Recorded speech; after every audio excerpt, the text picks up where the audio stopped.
اس کو چھینک آئی، اس کے چھینک سے اللہ تبارک و تعالیٰ نے بلی کو پیدا کیا۔ غوث پاک نے فرمایا تواڈے نبی کی کہندے سی، انہاں کہا ٹھڈا مار کے کہندے سی اللہ دے حکم نہ، غوث پاک نے ٹھڈا مار کے کہا میرے حکم نہ اٹھ۔ کہ پاخانے کا جو مقام ہے اس کو ٹائٹ کرے اور سانس کو روک کر کے رکھے اور پھر اس کے بعد استنجا کرے۔ جناب اگر آپ ویلے بیٹھے ہیں تو سنیے مولانا صاحبان کی 10 گانی شریف۔ ایسے قصے کہانیاں کڑ کے سنانے والے سمجھتے ہیں کہ شاید ہم یہ سٹوریاں سنا کے اولیاء اکرام کی شان بڑھا رہے ہیں، حالانکہ اولیاء اکرام کی جو شان ہے وہ بہت ہی اعلیٰ ہے۔ آپ کے ان قصے کہانیوں کو اولیاء اکرام پر بہتان تو کہا جا سکتا ہے، لیکن اولیاء اکرام کی شان ہرگز نہیں۔ جناب یہ ایک ایسی ریسرچ ہے جسے سن کر آپ کے نالج میں ضرور اضافہ ہوگا۔ کیا آپ جانتے ہیں کہ بلی پیدا کیسے ہوئی تھی؟ نہیں تو یہ سنیے۔ بلی کیسے پیدا ہوئی؟ جب طوفان نوح آنے سے قبل حضرت نوح علیہ نبینا علیہ الصلوۃ والسلام نے تمام جانوروں کے جوڑوں کو کشتی میں سوار کیا تو ان سوار ہونے والوں میں ایک چوہا بھی تھا۔ لوگ اس بات سے ڈرنے لگے کہ جو اناج اور جو چیزیں ہم نے کشتی میں سوار کی ہیں، چونکہ چوہے کی فطرت ہے کترنا، تو یہ تو اس کو اناج کو خراب کر دے گا۔ تو اس وقت وہاں پر موجود ایک دوسرا جانور درندہ شیر، اس کو چھینک آئی، اس کے چھینک سے اللہ تبارک و تعالیٰ نے بلی کو پیدا کیا۔ یہ بلی کو دیکھ کر چوہا ڈرنے لگا، اس ڈر کے مارے وہ ایک جگہ پر دبک کر بیٹھ گیا۔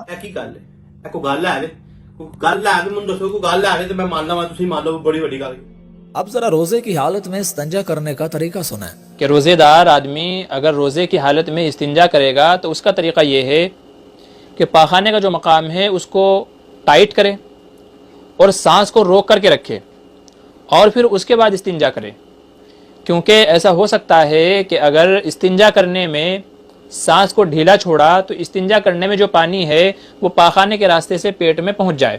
اگر پاخانے کے راستے سے استنجا کرتے ہوئے پانی پیٹ کے اندر پہنچ گیا تو روزہ ٹوٹ جائے گا۔ علمی باتیں ایسی ہوتی، بڑا علم ہے جی آپ کے پاس۔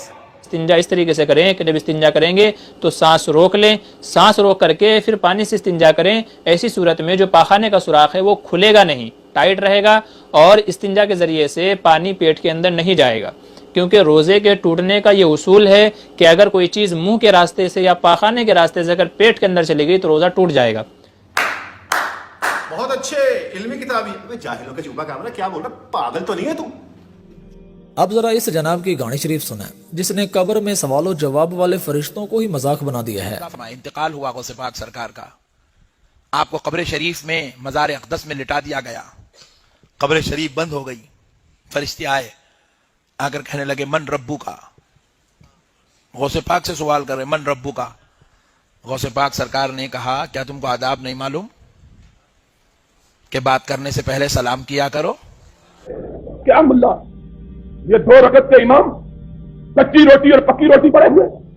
اب ذرا یہ کہانی شریف دھیان سے سنیں۔ جناب کہتے ہیں کہ حضرت عمر فاروق رضی اللہ تعالیٰ عنہ گرمیوں میں بازار میں فلودہ کھا رہے تھے تو اسی دوران آپ نے ایک فقیر کو دیکھا تو حضرت عمر رضی اللہ تعالیٰ عنہ نے فلودے کا گلاس اس فقیر کو دے دیا تو ایک شخص نے حضرت عمر سے کہا کہ فقیر نو کی پتا کہ فلودہ کی چیز ہے، انہوں نے تسی اگر سکی روٹی بھی دے دیندے تے انہیں راضی ہو جانا سی۔ تے حضرت عمر نے آکھیا کہ جن دی رائج دیتا ہے وہ سب جاندا ہے۔ حضرت عمر فاروق رضی اللہ تعالیٰ عنہ گرمیاں جو فلودہ کھا رہے اچانک ایک منگتا آیا، آپ نے فلودہ منگتے نو دے دیتا، منگتا فلودہ کھا رہا، کہنے والے نے عرض کی تھی لج پالا او تے فقیر جیا بندہ ہے، انہوں روٹی دا سکا ٹکر بھی دے دے گے راضی ہو جائے گا، تسی انہوں فلودہ کھلا رہے ہو، انہوں کی پتا وے فلودہ کی نعمت ہے۔ حضرت عمر فاروق دی آنکھاں دی اتھرو آ گئے، فرمایا انہوں تے نہیں پتا فلودہ کی ہوندا ہے، تاکہ دی راہ وچ دتا ہے انہوں تے۔